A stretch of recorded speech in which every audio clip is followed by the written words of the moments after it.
Hello students, स्वागत है आप सभी का कॉन्सेप्ट गुरुजी के यूट्यूब चैनल पर। जैसा कि आपको लगातार संस्कृत का क्लास मिल रहा है और साइंस का क्लास जो नहीं मिल रहा था, तो आज हम लेके आए आपके लिए साइंस का मोस्ट अंतर वाला सवाल जो कि आपके एग्जाम में देखने को सीधा मिलेगा। और हमने लिया है बायोलॉजी सब्जेक्ट का। ये जो प्रश्न मैं बता रहा हूँ ना, इसी से आपका एक प्रश्न पक्का रहेगा, इससे बाहर नहीं जा सकता है जितना भी अंतर वाला सवाल आता है, ठीक है ना। तो इसको आप ध्यान से देखेगा। और भी जो क्लास आपको लगातार दिया जा रहा है, हमने आपको पहले ही कह दिया है कि टाइम आपके पास बहुत कम है। हम आपको वही चीज़ पढ़ाएंगे जो कि आपको सीधा एग्जाम में जो बैठेगा ना, वहाँ देखने को मिलेगा, ताकि आप कम समय में जो है अच्छा स्कोर कर ले। हमारा टारगेट क्या रखें कि टारगेट आपका 450 होना चाहिए। अभी से भी आप 450 ला सकते हैं आसानी से, जैसा हम आपको पढ़ा रहे हैं। बस आप हमारे साथ जुड़े रहिए, अपने दोस्तों के साथ भी जुड़िए। कोचिंग में अगर आपका अच्छा पढ़ाई नहीं हो रहा है तो आप हमारे साथ जुड़े रहिए, पूरे एग्जाम तक आपको बहुत अच्छा पढ़ाई दिया जाएगा, ठीक है ना। तो चैनल पर नए हैं तो सब्सक्राइब जरूर कर लीजिएगा। अभी और आपको बहुत सारा एसएसटी का क्लास, संस्कृत का क्लास भी मिलेगा, हिंदी का मिलेगा, सबका मिलेगा। सिर्फ इंपॉर्टेंट क्वेश्चन, फालतू क्वेश्चन नहीं पढ़ेंगे, ठीक है ना। चलिए आज का हम क्लास स्टार्ट करता हूँ और इसको कॉपी में नोट कर लीजिएगा। अच्छा, हमने पहले इसलिए इसको लिख दिया ताकि आपका कम टाइम में आप ज़्यादा चीज़ सीख सकें। और मैं इसको आपको समझाऊंगा, ऐसा नहीं सिर्फ ऐसे बोल दिए ये है, ऐसा नहीं, आपको समझा के, ठीक है ना। चलिए, तो पहला क्वेश्चन हम लिए है, लैंगिक जनन और अलैंगिक जनन में अंतर स्पष्ट करें। तो देखिएगा, पहला क्या, लैंगिक जनन किसे कहते हैं? जिसमें कि दो जीव की जरूरत हो, उसी को लैंगिक। जैसे हम लोग कैसे आए, लैंगिक जनन माता पिता क्या होगा तब ना हम लोग आए, तो माता मिला पिता मिला, तो दो जीव हुआ ना, तो दो जीव से क्या होता है, लैंगिक जनन संपन्न होता है। उसी में लिखे हैं, इसमें दो जीव भाग लेता है या इसमें दो जीव का जरूरी होता है, ठीक है ना। इसमें क्या, अलैंगिक जनन में इसमें एक के गो से है जो है नया संतान उत्पन्न हो जाता है। संतान का मतलब हो गया बेटा बेटी दोनों, संतान मतलब खाली बेटा मत समझो, ठीक, संतान मतलब बेटा बेटी दोनों हो गया। तो इसमें क्या है, दो जीव भाग लेगा तो एक संतान बनेगा। इसमें क्या है, एक जीव भाग लेगा तो एक संतान बनेगा, ठीक है ना। अब देखिए दूसरा इसमें क्या पॉइंट है, इसमें विभिन्नता ज़्यादा पाया है। विभिन्नता का मतलब हो गया वेरिएंस, मतलब कि अलग कैसे दिख रहा है। क्या आप पूरा अपने माता पिता से मिल जाते हैं? पूरा तो कभी नहीं मिलेंगे, विभिन्नता जरूर आएगा। तो इसलिए लैंगिक जनन में ज़्यादा विभिन्नता होता है, लेकिन अलैंगिक जनन में जो विभिन्नता आपको लगभग समझो ना कि 95% विभिन्नता आपको नहीं है देखने को मिलेगा, 5% दिखेगा। तो मतलब बोल सकते हैं कि कम विभिन्नता आपको देखने को मिलेगा। इसका उदाहरण देखिए, थोड़ा हम नीचे दिए हैं, राइजोपस दिए हैं, हाइड्रा दिए हैं। हाइड्रा जो होता है ना आपका, कुछ इस तरह से आपका हाइड्रा होता है, कुछ इस तरह से आपका हाइड्रा इस तरह से होता है। तो इसका जो है ना, ये जहाँ पर एक बर्ड निकलता है, बर्ड, इसको बोलते हैं कलिका। तो इसका ये बर्ड पूरा बड़ा होकर पूरा एक ऐसे हाइड्रा बन जाता है। तो इसमें विभिन्नता आपको पता नहीं कर पाएगा सच में कि इससे अलग है, बिल्कुल आपको सेम ही लगेगा देखने में। लेकिन मनुष्य में ऐसा होता है, जैसे मतलब आप दो भाई हैं तो थोड़ा शकल मिलेगा, ज़्यादा शकल नहीं मिलेगा। आपका पूरा शकल जो है ना भाई से पूरा मिलेगा, ना माता पिता से पूरा शकल मिलेगा, हल्का फुल्का मिलेगा, है ना। इसलिए कह रहे हैं क्योंकि हम लोग तो लैंगिक जनन से आए हैं, इसलिए लैंगिक जनन में क्या विभिन्नता थोड़ा ज़्यादा है और इसमें विभिन्नता कम है, ठीक है ना। अब देख लेते हैं, इसमें निषेचन की क्रिया होती है। इसका मतलब क्या हो, निषेचन का मतलब हो गया कि युग्मक का निर्माण हुआ होगा, लेकिन ऐसा इसमें कोई सा युग्मक का निर्माण नहीं हुआ। इसमें आप एक लाइन और लिख सकते हैं कि इसमें युग्मक का निर्माण होता है, इसमें युग्मक का निर्माण नहीं होता है, लेकिन उतना बड़ा नहीं करना है, 4 पॉइंट लिखेगा तो हो जाएगा। अच्छा, इनको समझाते हैं। इसमें निषेचन क्रिया होती है। निषेचन का मतलब होता है, देखिए लैंगिक जनन में निषेचन होगा, तो लैंगिक जनन में क्या चाहिए, एक चाहिए पुरुष, एक चाहिए महिला, बोले तो नर और मादा। तो नर में क्या होता है, नर में होता है आपका युग्मक। क्या युग्मक कोशिका का नाम क्या है, शुक्राणु है। क्या है, शुक्राणु। देखिए ध्यान से समझिएगा, शुक्राणु है। और मादा ही मिलेगा, तो मादा में कौन सा होता है, अंडाणु होता है। क्या होता है, अंडाणु होता है। तो नर का यानी पुरुष का मिल गया शुक्राणु, महिला का मिल गया अंडाणु। जब दोनों क्रिया करेगा आपस में तो बनाता है क्या, ये दोनों करके बनाता है आपका युग्मनज। क्या बनाता है, युग्मनज, जिसको आप जाइगोट बोलते हो। यही जो युग्मनज बनाया ना, यानी कि शुक्राणु प्लस अंडाणु मिलने के बाद बना युग्मनज, ये जो पूरा प्रोसेस हुआ, इसी प्रोसेस को क्या बोलते हैं, निषेचन बोलते हैं। सिंपल है, निषेचन का मतलब हो गया कि अंडाणु और शुक्राणु का मिलना ही क्या कहलाता है, निषेचन कहलाता है। तो इसमें तो शुक्राणु अंडाणु इसमें कहीं है, क्योंकि दो गो जीवे नहीं है तो कौन से शुक्राणु अंडाणु होगा, इसलिए इसमें जो है निषेचन क्रिया नहीं होती है, ठीक है ना। तो ये हम इसमें लिख दिए। फिर नेक्स्ट है, इसमें जनन की दर धीमी होती है। जनन मतलब समझते हैं, अपने समान संतान उत्पन्न करने की क्षमता क्या कहते हैं, जनन कहते हैं। तो बताइए कि एक पुरुष क्या एक साल में 3-4 बच्चा पैदा कर देता है, ऐसा नहीं ना करता है। इसलिए इसमें कह सकते हैं जनन की दर धीमी होती है, मतलब 1 साल है तो एक ही बच्चा है, 2 साल है 2 ही बच्चा। लेकिन इसमें क्या है, इसमें जनन की क्रिया बहुत फास्ट होती है।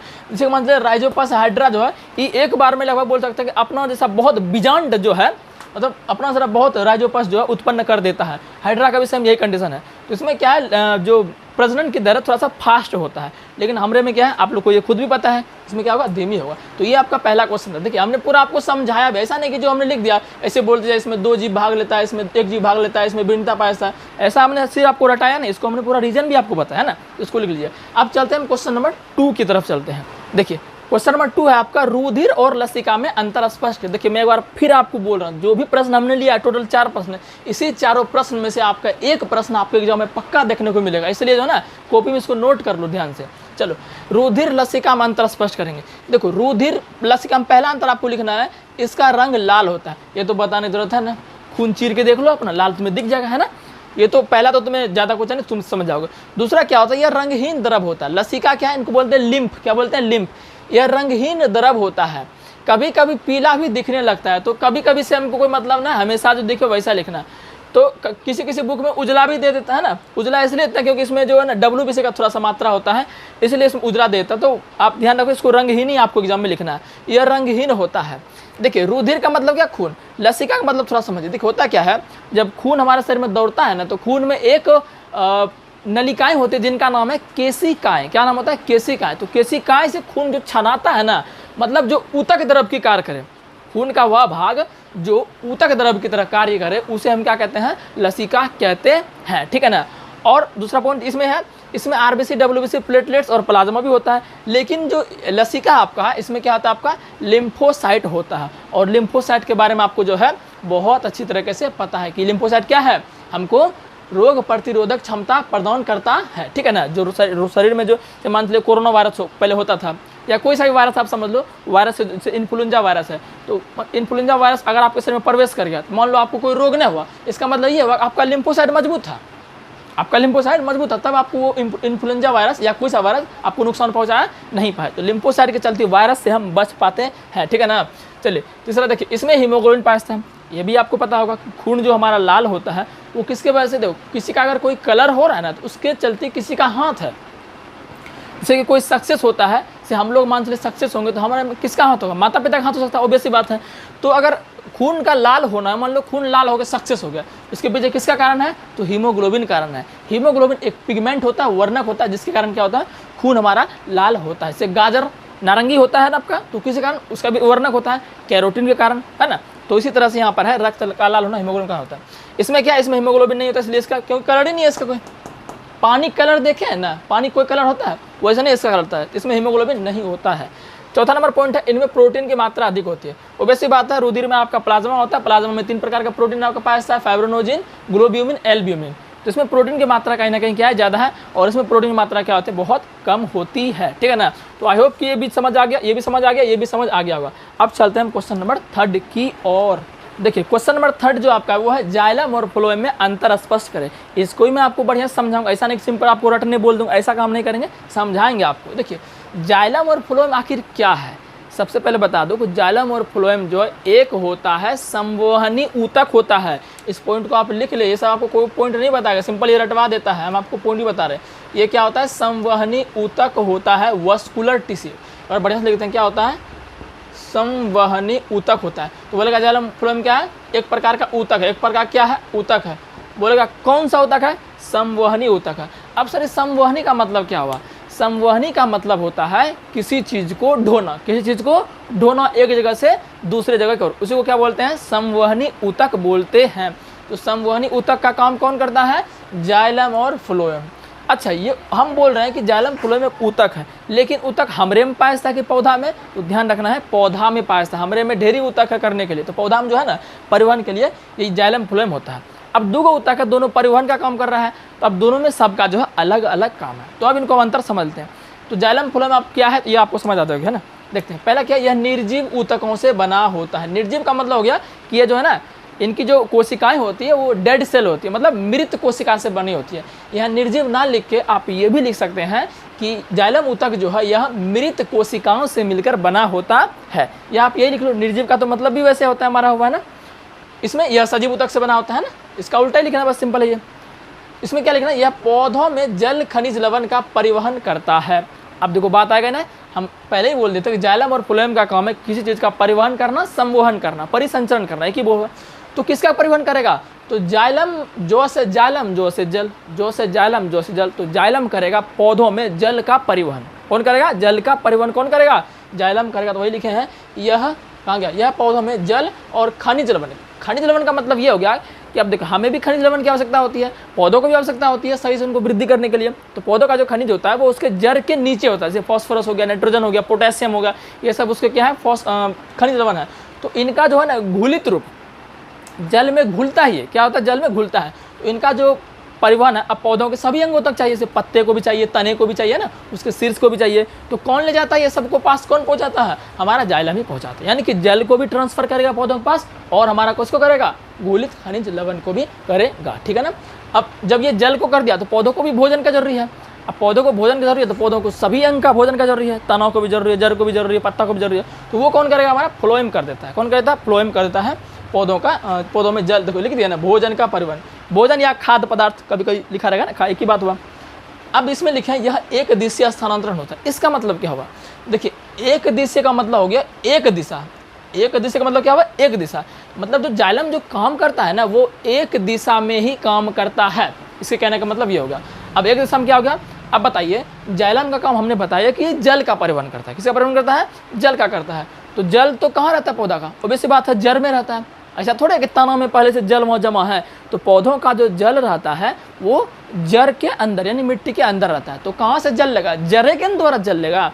तो कह सकते हैं कि जो जाइलम है ना क्या करता है? जड़ से जल उठाता है, पौधों के सभी भाग में पहुँचाता है। मतलब कि नीचे से जल ऊपर की ओर पहुँचाया। कौन? हमारा जाइलम पहुँचाया। तो उसी तरह नीचे से ऊपर। अब ऊपर से नीचे थोड़ा पहुँचा क्योंकि ऊपर जल न है, ऊपर जल नहीं है ना। यानी कि नीचे से ही जल को जो है जाइलम क्या करेगा? नीचे से जल उठाएगा, पौधा के सभी अंगों पर भेजेगा। यानी कि एक क्या दिशा हुआ? नीचे से खाली ऊपर हुआ। तो वही लिखे हैं जाइलम जो है एक दिशा में ही काम करता है। स्थानांतरण का मतलब हो गया वही परिवहन करना, है ना। स्थानांतरण के बदले आप परिवहन भी लिख सकते हैं, कोई दिक्कत नहीं है। अब जैसे इसमें बात करते हैं, यह जो है दोनों दिशा में करता है। फ्लोएम कैसे दोनों दिशा में करता है? दोनों दिशा का मतलब हो गया नीचे से भी ऊपर करेगा और ऊपर से भी नीचे करेगा। जाइलम क्या था? सिर्फ नीचे से ऊपर, क्योंकि जल हमारा जड़ में ही रहता है। फ्लोएम ऐसा नहीं है, फ्लोएम दोनों दिशा में करेगा, नीचे से भी ऊपर, ऊपर से भी नीचे करेगा। समझेगा? भोजन का परिवहन कर रहा है तो भोजन जो है पौधा में हर एक के पास होता है। तनाव के पास भी भोजन होता है, पत्ता के पास भी होता है और जड़ के पास भी होता है। तो जिसके पास भोजन, पत्ता के पास भी भोजन, तो पत्ता से जाइलम क्या करे? फ्लोएम क्या करे? पत्ता से भोजन मान लो जड़ तक पहुँचाना होगा तो वहाँ पहुँचा देगा। और कभी जड़ से पत्ता होगा तो जड़ से पत्ता पहुँचा देगा। तो दोनों दिशा में ये काम करता है। तो आप बोल सकते हैं फ्लोएम नीचे से ऊपर की ओर भी करता है, ऊपर से नीचे की ओर भी करता है। अगर नीचे ऊपर आप नहीं लिखना चाहते सिंपल लिख लीजिए द्विदिशा शॉर्ट में। इसमें आप नीचे से ऊपर नहीं लिखना चाहते सिंपल एक दिशा, ये आपका हो गया। लास्ट में क्या है? इनकी भित्ति मोटी होती है। देखो जितना भी मृत कोशिका से जो बना होता है ना उसका भित्ति मोटे होता है। ये बात आपको ध्यान रखना बायोलॉजी में, ठीक है ना। और इसका जीवित कोशिका से इसकी भित्ति क्या होगी? कम मोटी होती है। तो ये 3 प्रश्न हमने आपको अच्छे तरीके से समझा दिया। लास्ट प्रश्न की ओर चलते हैं, अभी तक बने रहिएगा। देखो स्वपोषी पोषण और विषमपोषी पोषण में अंतर हमको देखना है। एक बात ध्यान रखना, यहाँ विषमपोषी के चलते कभी कभी आपको यहाँ परपोषी लिख देगा, तो घबराना नहीं है। विषमपोषी परपोषी एक ही होता है। देखिए स्वपोषी पोषण क्या होता है इनको भी समझाएंगे। इसमें लगा है स्व का मतलब खुद, स्व का मतलब खुद, पोषी माने पोषण मतलब खुद, भोजन खुद से बना रहा है। और विषम का मतलब हो गया दूसरा, विषम या पर इसका मतलब दूसरा, तो ऐसा हो गया। तो स्वपोषी पोषण कहेंगे यह अपना भोजन स्वयं बनाते हैं, मतलब खुदे बना लेता है। और यह अपना भोजन दूसरों पर निर्भर, दूसरों से प्राप्त करते हैं या दूसरे पर निर्भर होते हैं। कोई सा भी लिखिए आपका ठीक ही होगा। दूसरे में इसमें प्रकाश संश्लेषण की क्रिया होती है। प्रकाश संश्लेषण का मतलब क्या हुआ? पौधे जो भोजन बनाते हैं ना वो एक प्रोसेस से बनाते हैं जिनका नाम है फोटोसिंथेसिस, हिंदी में बोलते हैं प्रकाश संश्लेषण। बात क्लियर है? प्रकाश संश्लेषण में क्या होता है? पौधा जो है वायुमंडल से क्या ले लेगा? CO2 ले लेगा और जड़ से जल ले लेगा। तो वो दोनों मिला के क्या बनाता है? ग्लूकोज अपना भोजन बना लेता है। तो यही होता है आपका प्रकाश संश्लेषण, ठीक है। और विषमपोषी में ऐसा कुछ नहीं होता है, इसमें प्रकाश संश्लेषण होता ही नहीं है क्योंकि दूसरे पर निर्भर है तो दूसरे से प्राप्त कर लेता है। तीसरा देखिए, इनमें भोजन के पाचन की आवश्यकता नहीं होती है। पौधा जो है ये अपना भोजन पचाता ना, इसका भोजन जो अपने पच जाता है, हरे पेड़ पौधे का ना। विषमपोषी में क्या है? इसमें भोजन के पाचन की आवश्यकता होती है। और हम लोग आपको पता है ये खाना खाएंगे तो भोजन अगर नहीं पचेगा तो दिक्कत है ना। तो हम लोग में भोजन के पाचन की आवश्यकता होती है। इसका क्या हो जाएगा? हरे पेड़ पौधे, जो हरा पेड़ पौधा होता है उसमें क्या होता है? वो स्वपोषी पोषण होता है। बैक्टीरिया भी आप लिख सकते हैं यहाँ पर, जीवाणु, साइनोबैक्टीरिया, ठीक है। और इसमें क्या है? मनुष्य हो गया, कुत्ता बिल्ली, कुछ भी दे दो आप, ये आपका हो जाएगा। तो आई होप कि ये चारों प्रश्न आपको समझ में आया होगा। बहुत अच्छी तरीके से हमने समझाया है और हमारे चैनल को आप सब्सक्राइब जरूर कर लीजिए। ये सारा मेहनत जो है आप ही के लिए हम कर रहे हैं। देखो पूरा हम सीरीज चला रहे हैं इंपॉर्टेंट क्वेश्चन का ना, तो सब्सक्राइब कर लेना, ठीक है।